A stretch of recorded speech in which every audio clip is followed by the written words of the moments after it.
Here we have number 123 by Paul Gauguin, and the title is Where Do We Come From? What Are We? Where Are We Going? And I know I've said this title a few times in class, especially when we talk about religious beliefs. And I know I've mentioned it before, is that there's three main questions that humanity really has yet to solve, and that is, where do we come from? What are we here for, and then what's going to happen next. And so that's what Gauguin is trying to tackle with this very long art piece. It's 4 feet tall, 4 feet six, sorry, and 12 feet 3 inches in length. Gauguin is, he also was, developed his art from Impressionist foundations, but he too is going to not worry about the idea of light that the Impressionists were focusing on or handle pigment imagery in the same way, but instead his approach is going to have solid patches of color and clearly defined forms, which he used to depict a lot of deep erotic themes and images of private and religious symbolism. A little background about Paul Gauguin. He was born to a Peruvian mother and a radical French journalist father, and he actually lived in Peru until the age of 7. He came back and lived in France for many years, and then he's married. I think he ended up having like 5 kids, and then he left his wife and he moved to Arles with Van Gogh, who he was very close friends with. But then he also was plagued with psychological issues and alcoholism, and so he had that infamous fight with Van Gogh, and Van Gogh was trying to cut his ear off to give to Gauguin almost as a I'm sorry for what I did, although he ended up giving it to a woman who worked in a nightclub, and she's going to call the police, and then the police will take Van Gogh and put him in the mental asylum. And at that point, Gauguin is going to be out of Europe. He wants to escape the industrialization and the aggravations he saw of the European world and look for a place that he deemed simplistic and beautiful. He really was seeking an unbridled and artistic and psychological response to nature.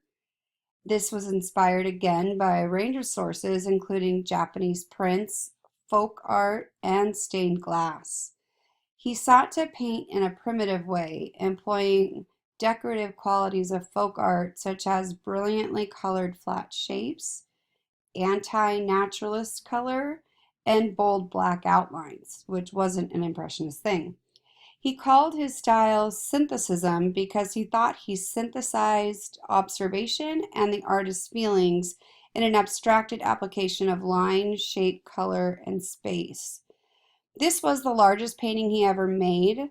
It was painted when he was in very poor health, living in Tahiti. He was nearly broke, very depressed, and actually planning to commit suicide.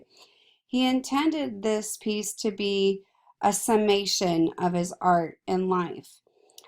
By the way, he didn't actually kill himself. He died about 5 years after this painting from an accidental drug overdose. But what we can see, just some things that we know that makes it Tahitian, is the ocean. There is a Tahitian volcano in the background, and stylistically, it was meant to recall some biblical icons painted on a gold ground. This is why there's a yellow sky in the background and why figures are out of proportion to their surroundings. It's like he's trying to make them both appear as if they're in floating space rather than resting on Earth. It features both complex symbolism and an abstract color scheme. Gauguin himself provided a telling description of this painting's esoteric imagery in a letter that he wrote in February of 1898. He said, "It is a canvas that is 4 meters 50 in width, 1 meter 70 in height. The two upper colors corners are in chrome yellow with an inscription on the left and my name on the right, and like a fresco whose corners are spoiled with age and which is appliqued upon a golden wall. To the right at the lower end, there is a sleeping child right here and three women that are crouching. There are two figures that are dressed in purple, and they're confiding their thoughts to one another. There's also an enormous crouching figure, and that's out of proportion, intentionally so, whose arms are raising and stares in astonishment of the two people in purple. And a figure in the center is picking fruit, and there are two cats near a child. There's a white goat in this piece. I guess it doesn't look as white as it should, but there it is. An idol whose arms, mysteriously raised in some sort of rhythm, seem to indicate the beyond. And then lastly, over here you have an old woman nearing death, appearing to accept everything and resign herself to her thoughts. And she's the completion of the story. And then at her feet is a bird holding a lizard in its claws that represents the futility of words. So he said he finished his philosophical work on a theme comparable to that of a gospel. So this art piece is really about um, telling a story. I mean, it's definitely has a beginning, a middle, and an end, and that comes from where the title. So here we have where do we come from, and again with the gold background here, it's suggesting that there is there's birth with the mother and maybe parents here with the baby. Then you have like what are we? So you've got the man who's picking fruit. You've got people that are just kind of standing in the middle of the canvas. You've got a religious icon on here that would contemplate what are we?